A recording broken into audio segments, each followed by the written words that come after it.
నమస్కారం. ప్రకృతిని నాశనం చేస్తున్న మనిషి తన వినాశనాన్ని తానే కోరుకుంటున్నాడా? మనిషికి జన్మనిచ్చిన ప్రకృతిని మనిషి ఎందుకు నాశనం చేస్తున్నాడు? సమాధానం దొరకాలంటే ఈ వీడియోను స్కిప్ చేయకుండా చివరి వరకు చూడండి. ముందుగా ఒక చిన్న ప్రశ్న. మనిషి ఎక్కడి నుంచి వచ్చాడు? ఈ భూమి నుంచే. మనకు ఊపిరిచ్చింది ఎవరు? ప్రకృతి. మన దాహం తీర్చింది ఎవరు? ప్రకృతి. మన ఆకలి తీర్చింది ఎవరు? ప్రకృతి. మన శరీరానికి అవసరమైన గాలి, నీరు, ఆహారం అన్నీ ఇచ్చింది ప్రకృతి. అంటే మనిషి జీవితం మొదలైనది ప్రకృతిలోనే. కానీ ఈరోజు అదే మనిషి ప్రకృతిని వినాశనం చేస్తున్నాడు.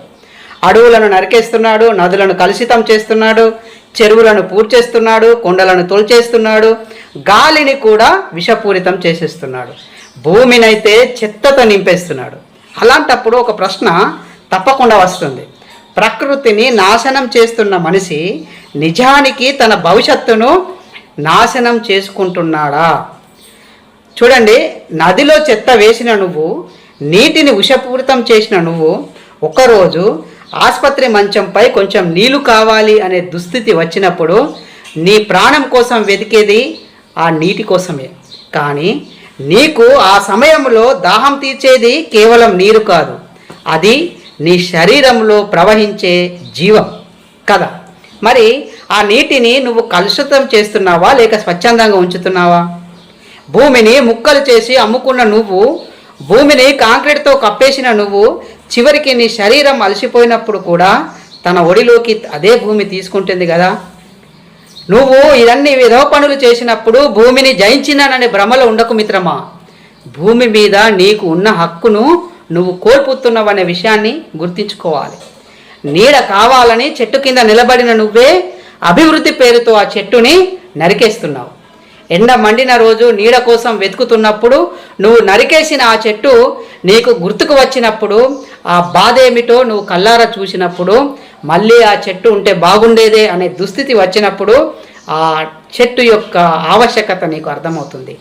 అయితే నువ్వు నరికింది కేవలం చెట్టును కాదు, ఒక పక్షి గూడును, ఒక పిల్లవాడి నీడను, ఒక వృద్ధుడి విశ్రాంతిని, చివరిగా నీ భవిష్యత్తులో ఊపిరిని కూడా నరికావనే విషయాన్ని నువ్వు గుర్తుపెట్టుకోవాలి. డబ్బు కోసం గుట్టను తొలిచావు, రాళ్లను తీసుకున్నావు, ఖనిజాలను తీసుకున్నావు, కానీ ఆ గుట్ట నీటిని నిలబెట్టే సహజ వ్యవస్థలో భాగమని మర్చిపోయావు.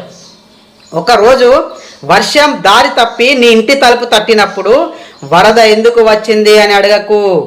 నువ్వు మార్చిన ప్రకృతి దారినే గుర్తు చేసుకో. అడవిలో నీకు కలప కనిపించింది, కానీ జంతువులకు ఇల్లు కనిపించింది. నువ్వు చెట్లు నరికావు, అడవిని ముక్కలు చేశావు, జంతువులను వాటి నివాసాల నుంచి తరిమేశావు. ఒకరోజు ప్రకృతిలో సమతుల్యత దెబ్బతింటే, ప్రళయం తాండవిస్తుంటే నీకు కనిపించని ఒక రక్షణ గోడను నువ్వే కూల్చేశావనే విషయాన్ని నువ్వు గుర్తుపెట్టుకో. పంట పండించే భూమిని నువ్వు రసాయనాలతో నింపేశావు, కానీ చివరికి నీ ఆకలి తీర్చేది మాత్రం అదే భూమిలో పండించిన పంటే కదా. ఒక్కసారి ఆలోచించు. నువ్వు విషపూరితం చేస్తున్న నేల నుంచే నీ రేపటి భోజనం వస్తుంది. పక్షి గూడు కట్టుకున్న చెట్టును నరికేస్తే ఒక పక్షి పోతే ఏమవుతుంది అన్నావు, కానీ ప్రకృతి ఒక సైకిల్, ఒక గొలుసు. ఒక్కో జీవిని తొలగిస్తూ పోతే చివరికి ఆ గొలుసులో మనిషి కూడా ఒక లింకే అనే విషయాన్ని మర్చిపోవద్దు. ప్రకృతి వినాశనాన్ని కోరుకున్న నువ్వు చివరి క్షణాల్లో వెంటిలేటర్పై ఉన్నప్పుడు కూడా నిన్ను బ్రతికించేది నీ ముక్కుకు బిగించిన ఆక్సిజన్ మాస్కులోని గాలే. ఒక్కసారి ఆలోచించు. నువ్వు జీవితాంతం కాలుష్యం చేసిన అదే గాలిని చివరి క్షణంలో ప్రాణంగా ఎందుకు అడుగుతున్నావు? అసలు భయంకరమైన విషయం ఏంటంటే, మనిషి చంద్రుడిపై జీవం కోసం వెతుకుతున్నాడు, మార్స్పై నీరు ఉందా అని పరిశోధిస్తున్నాడు, కొత్త గ్రహాల్లో జీవించగలమా అని ఆలోచిస్తున్నాడు. కానీ జీవం ఉన్న ఈ భూమిని మాత్రం ఎందుకు కాపాడుకోలేకపోతున్నాడు? మనం ఇంకో గ్రహాన్ని వెతుక్కునే దుస్థితి రావడానికి ముందే ఈ గ్రహాన్ని కాపాడుకోవడం మన బాధ్యత కదా. ప్రకృతి మన అందరికి ఇచ్చిన ఆస్తి కాదు. ప్రకృతి మన పిల్లల దగ్గర నుంచి మనం అప్పుగా తీసుకున్న భవిష్యత్తు. మనకు ముందు తరాలు ఈ భూమిని మనకు అందించాయి. ఇప్పుడు మన వంతు. మన తర్వాతి తరాలకు మనం ఏమిస్తున్నాం? కాలుష్యమా? ఎండిపోయిన నదులా? నరికి వేసిన అడవులా? లేక పచ్చని ప్రకృత? ఆలోచించు. గాలి లేకుండా నువ్వు ఎన్ని నిమిషాలు, ఎన్ని రోజులు, ఆహారం లేకుండా ఎంతకాలం, భూమి లేకుండా ఎక్కడ జీవిస్తావు?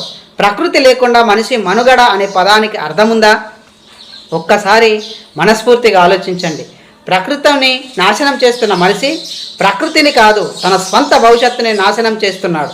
అందుకే ప్రకృతిని కాపాడడం ప్రకృతికి మనం చేస్తున్నటువంటి ఉపకారం కాదు, మనిషి తనకు తాను చేసుకుంటున్నటువంటి ఉపకారం మాత్రమే.